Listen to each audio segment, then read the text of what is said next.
T minus 50 seconds.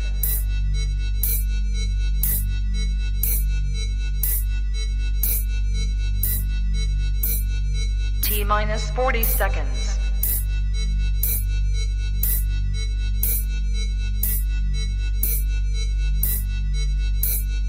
T minus 30 seconds.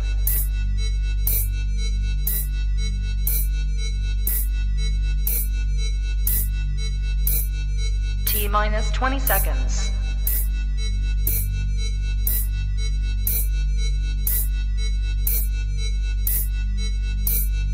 Ten, 9, 8, 7, 6, 5, 4, 3, 2, 1, 0. Own it, own it, own it, Kong. I own it. It did. Women's Wrestling Talk, the #1 women's wrestling show on the planet.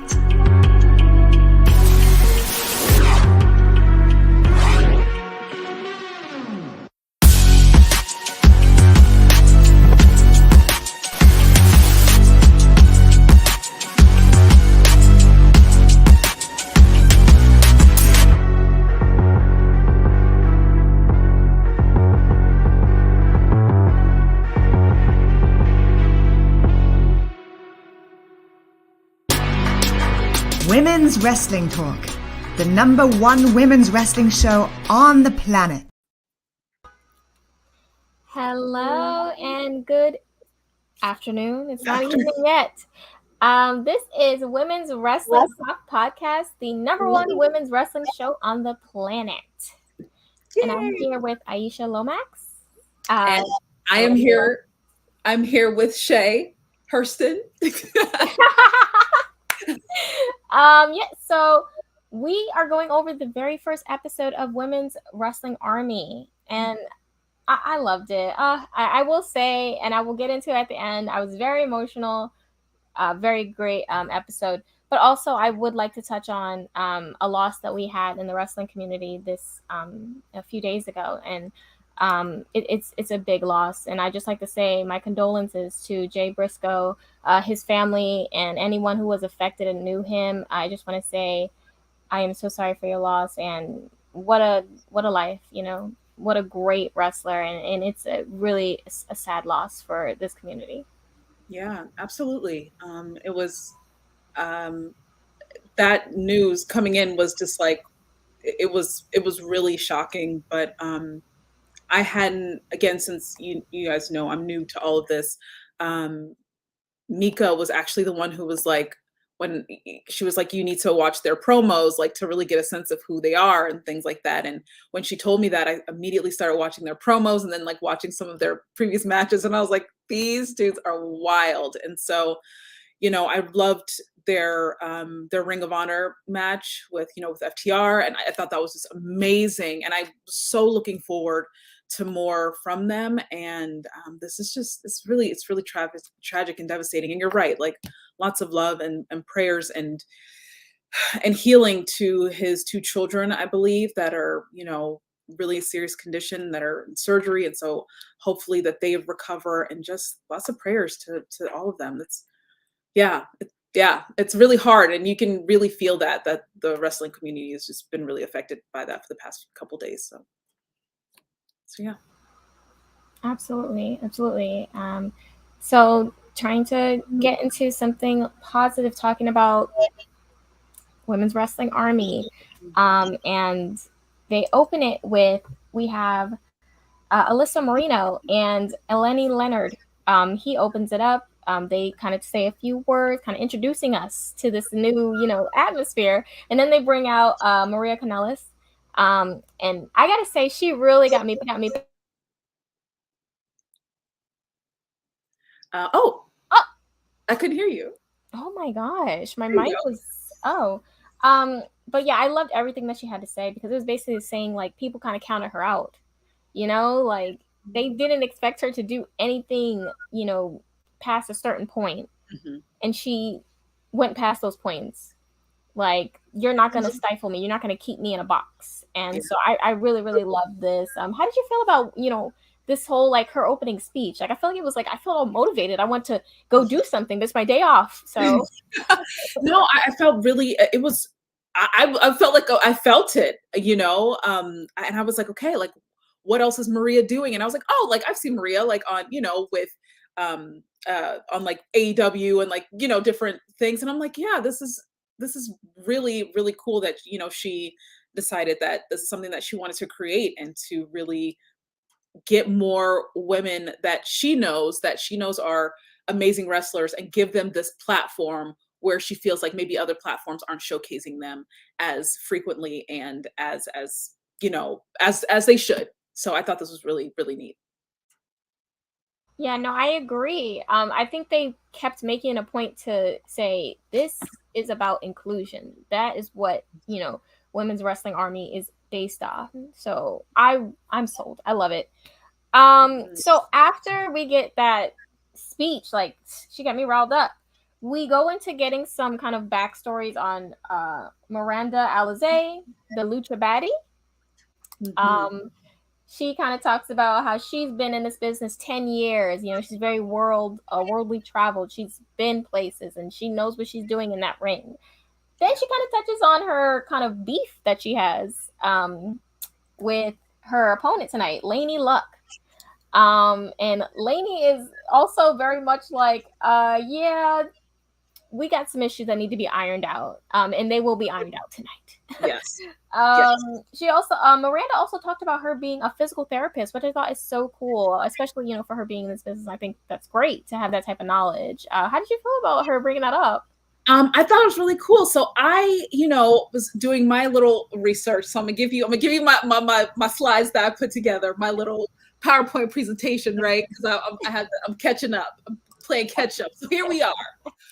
We got Miranda Alizé, aka Lucha Baddie. So these are the things that I learned about her, including the physical therapist thing, which I did not include on here, but just, where she's come from, where she's been, who she's wrestled with, Shimmer and Rise and Impact and AEW and some of her signature moves and finishers. And so going back and watching some of her stuff, I'm like, yes, let's go. So I was really looking forward to this one, and same with Lainey Luck, aka Lucha Laney, aka Party Unicorn. I was like, okay, come on, Party Unicorn, right? And how she has, like you said, they have her and Lucha Baddie. They have history, and they wrestled together in a triple threat match with Tessa Blanchard, and like. So now, they want to settle the score. So that's how I feel about it. But yes, back to you. You see, you wrapped it all in a bow. There we go. So now we get on to the match. We have Miranda Alizé coming out first. Then we got Lainey comes out, and she is very lively. I love it. Very much kind of like into the beginning. Lainey kind of gets a takedown. Then they kind of go into a bridge at one point. You see this? Yes. I was like, my back hurts. Like, honestly, my back hurts. Please. Lainey, they also touched on the fact that Lainey was trained under Mustafa Ali, which I thought I was like, well, that's some good training right there. I thought that was very cool, and I could kind of see it. Like I really like Lainey's moveset. I like how she moves in the ring as well. Same thing with Miranda. I just think they have really great chemistry. How are you feeling about the early kind of like of this match? I felt the same way. What I noticed is that like they have similar styles. Like they are very similar in the way that they fight, and that lucha style is what what they were saying, what the commentators were saying, and I'm like, yeah, like it's very similar. So I think they were really going toe to toe from the beginning, and even though the crowd I think was really rooting for Lainey from the beginning, I feel like it was like even, but like Lainey really was who the crowd was rooting for, but yeah, I thought that hold on, let me there's this moment this was the moment where I was like, Lainey, she is not playing around, and I wish this picture was a little clearer, but it is like her kicking Lucha Baddie Miranda in the face, and I'm like, well, just looking at the friction from her hair, it looks like she really kicked like, my goodness. Yeah. And like this was the only angle that the camera got it from, and so I'm like, man, but yeah, that was quite the move. No, it was great because it kind of felt like Miranda was kind of taking control. So that was kind of like a like desperation super kick, if anything, because I think Lainey could see that things were not going in her favor because Miranda was just bringing it on. At one point, she hit her with a head scissors, and it was into a knee. I'm like, my goodness, she's beating up people. Yeah. But by that time, I think Miranda was so aggressive and just like in it, the crowd was like more so going towards Lainey. I guess the crowd was like, this is too much. Yeah. This is too much. But they were giving it to each other. I'm telling you.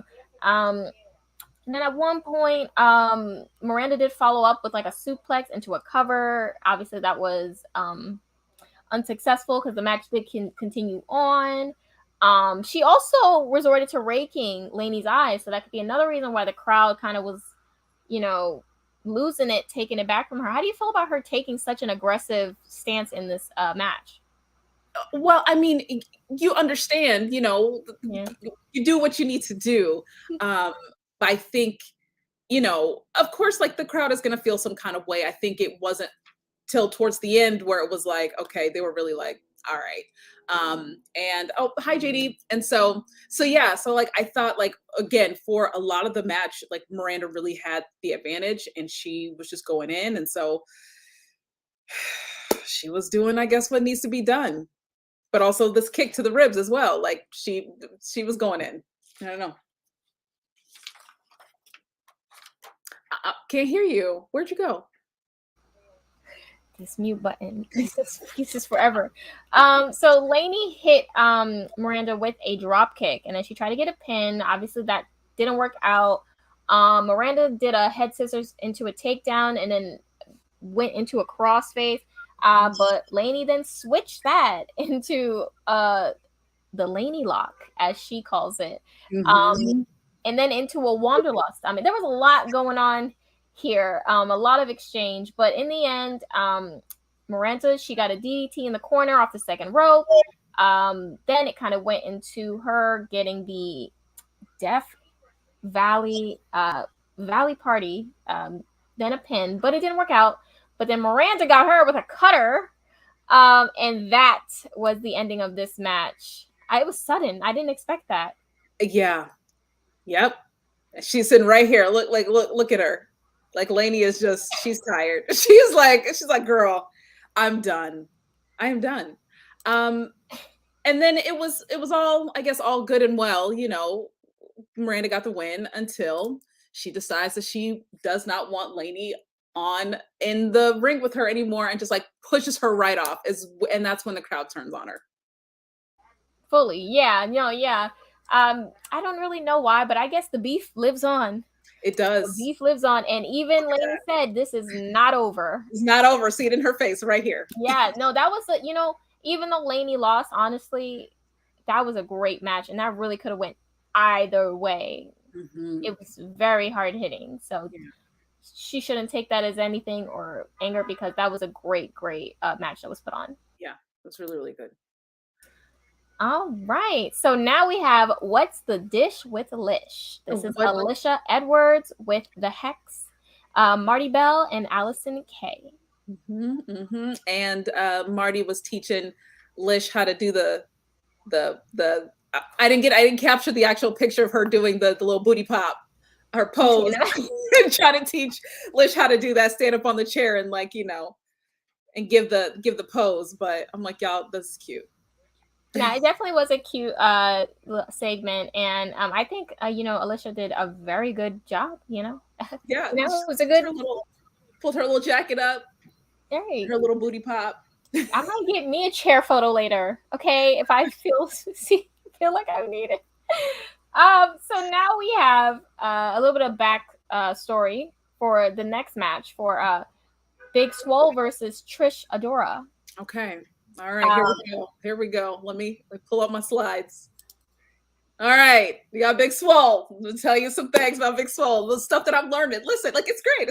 Okay, so Big Swole, FKA Ariel Monroe is what she wrestled under when she first started. She was in the military, was a fire truck mechanic. She, debuted in 2015 with Queens of Combat, and then she's gone to wrestle with with everyone. And and so thank you for that. Um, so she went on. She's wrestled with everybody, from Shimmer, WWE, AEW. So she's doing her thing, and then ended up taking some time off for some health reasons and things like that. And so now she's back. You got some of her finisher moves, signature moves, and we'll see if we see any of those in this match. In the meantime, let's talk about Trish Adora, aka the Afro Punk. I like Big Swole. I also like Trish Adora a lot. So she also served in the military. She was in the Army. She was military police officer and signal support specialist. She trained under the Dudley Boys in DC. And then she went on to, work with Fight Club, and she became the Pan-African World Diaspora Wrestling World Champion, signing to Ring of Honor in 2021, where she defeated Marty Bell and Allison Kay. Also Miranda Alizé, and I forgot to mention Willow as well. And I mentioned that just because we're going to see all of these lovely lady wrestlers in the coming episodes as well. And so, and then, of course, she made her AEW debut back in December, which was lovely. So there you go. So let's get into it. Let me pull up Big Swole.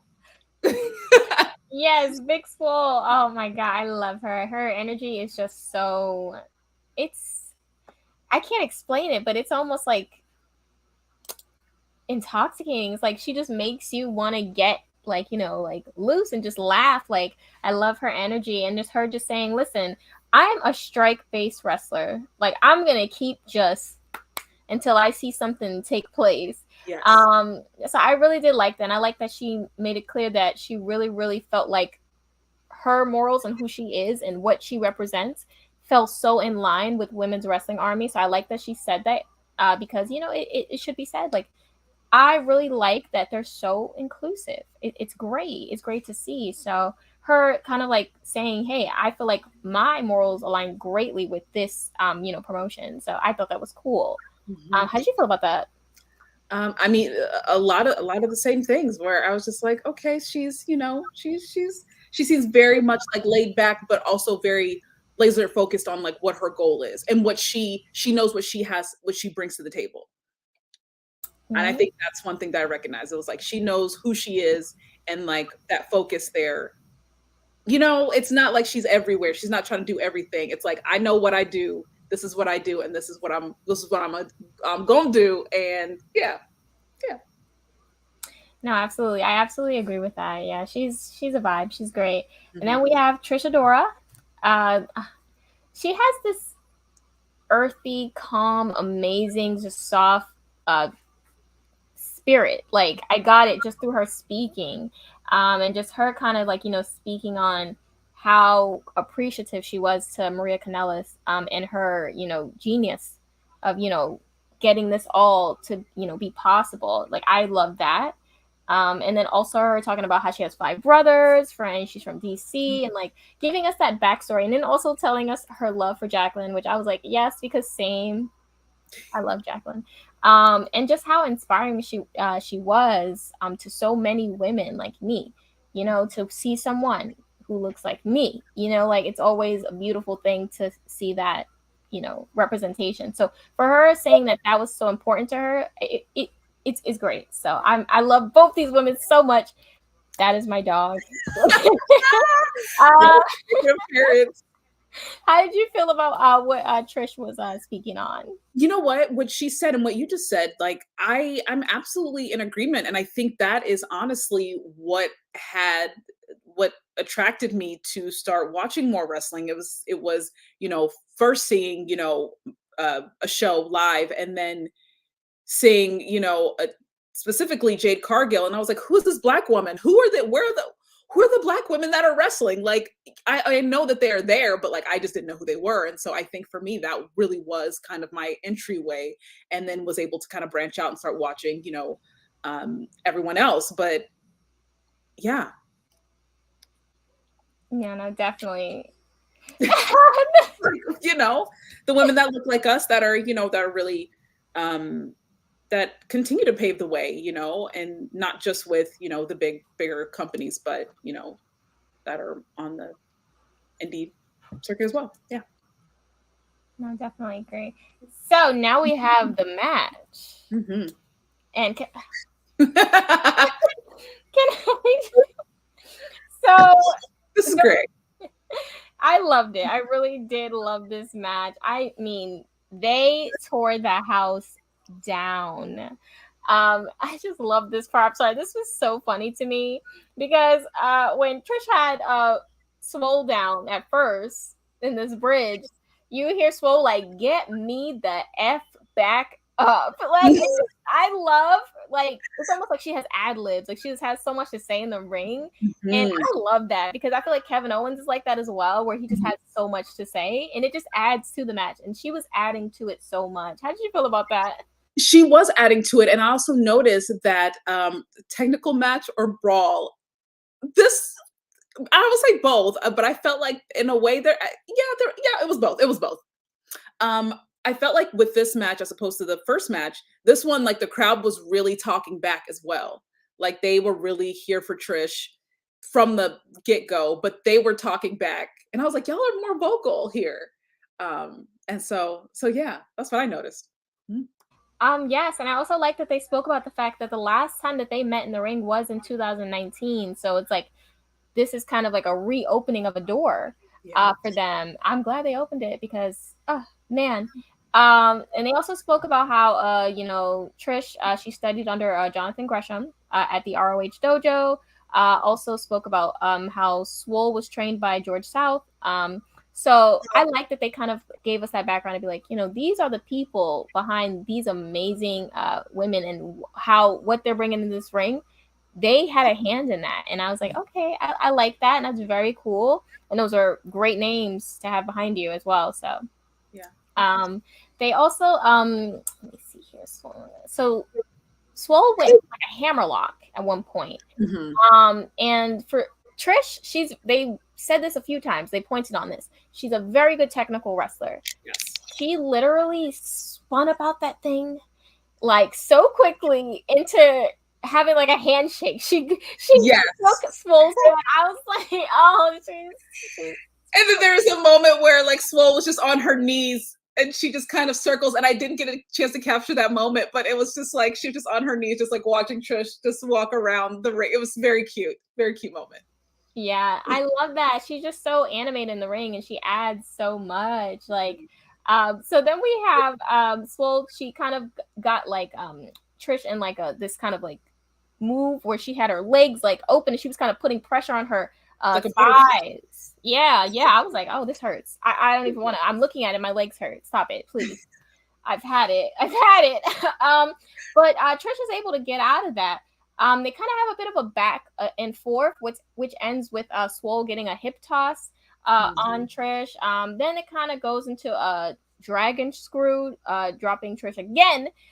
Swole is throwing everything. As Swole said, I am a striker. I will keep throwing it at you and see what goes. How do you feel about how Swole was the approach she took in this match with Trish? The dragon screw was like, oh, like that's not something that I probably had seen it, but like didn't really pay attention to it. But like here, I noticed it. And I think that's like the technical part, right? Like that I was like, oh, that was really good. And they were going toe to toe. Like, and this one, I noticed that their fighting styles are different as opposed to, Miranda and Lainey, very similar here. Like you can see the differences, but you can see how those differences still complement one another. If that makes any sense. It does. It was so much sense making. Yeah. The way this honk happens every time. So Swole keeps going at Trish's knee because obviously she's affected it. Like, she's throwing move after move at it. It's gonna start to, feel some, wearing. But Trish, she is not going down with a fight. 1 German, 2 German, 3 German. I'm like, okay, Brock, please. But I loved it. So she tries to end it. She tries to get her finisher, but it didn't work out. That leads to Trish to get a cross body on Swole as well. She tries to go for Trish. She tries to go for the cattle mutilation, but her knee gives out. and it's like, oh, it's not looking good. This is when we start thinking, oh no. But you know what? She turns it now and hits a cross face submission. She said, you know, we're gonna make this work. We're gonna try our best. Swole hits a sunset flip, tries to get a pin, goes into a headbutt. Both hit a clothesline, knock each other out. Yep. This ends in a time limit draw. When the bell went off, I was like, I think I was looking around too. Everyone was like, what is going on? And the 15-minute time limit, that was it. And you can see here how exhausted they were, because they were just going back. Like, so many times you thought like the match was over. Pin, 1, 2, nope. Like, it just kept going back and forth. And so you see the look in Big Swole's eyes when the bell goes, and she was like, what? I love this moment because I feel like we all felt that way. And the crowd is looking at the ref like, what are you talking about? And so the crowd was screaming 5 more minutes, but that was that. It was it. That was a wrap. And so it was a nice ending, even though, you know, again, it's a draw. They still honored each other. And that's something I appreciate. It's perfect for you know what it is. Get your memes out there. Like, I thought it was a good moment.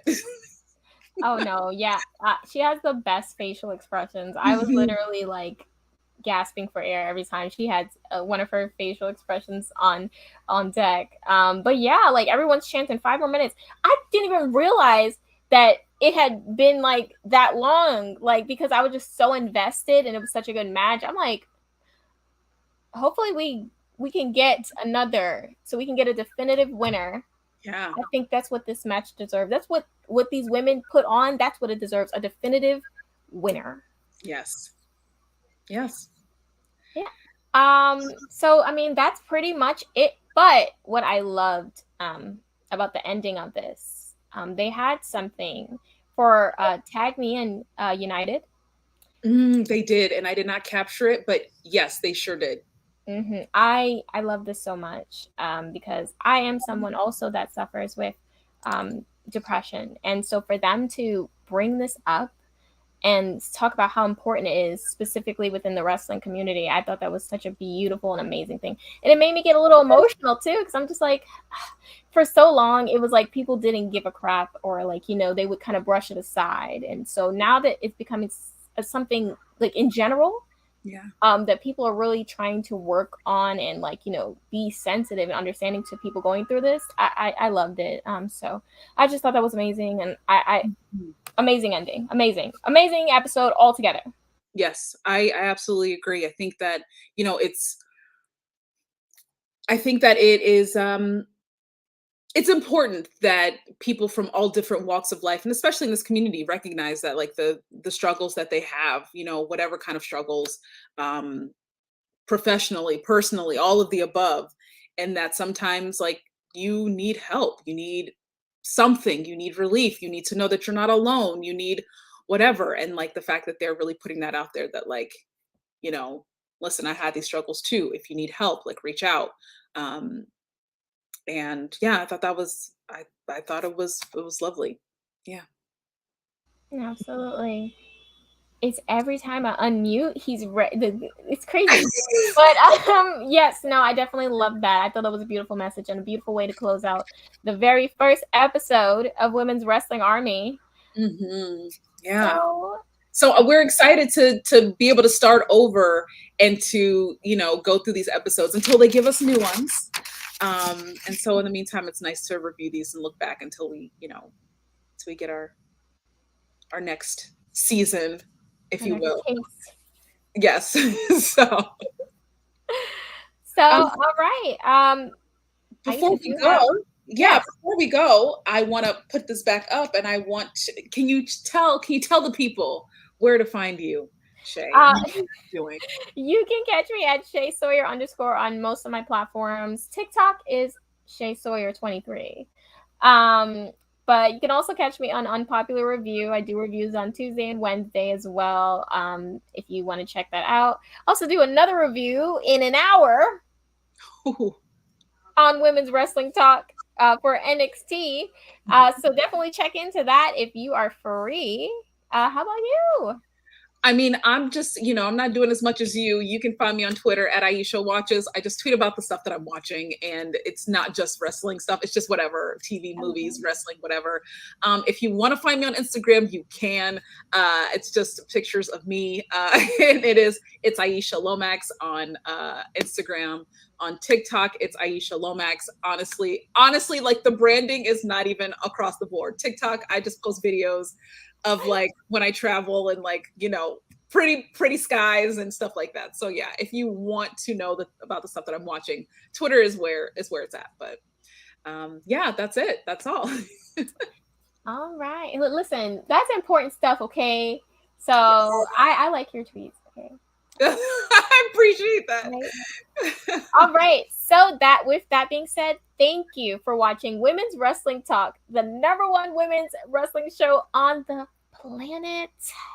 And please join us again next week. We will be back. Same time, same place.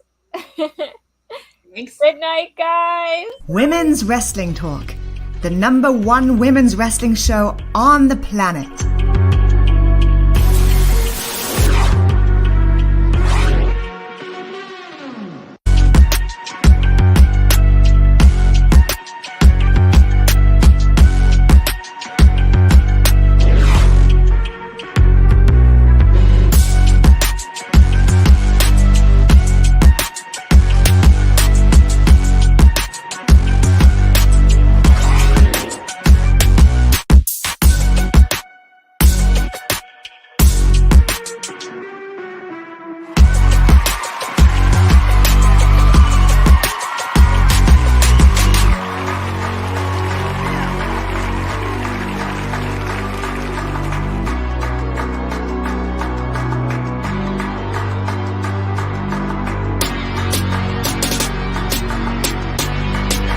Women's Wrestling Talk, the #1 women's wrestling show on the planet.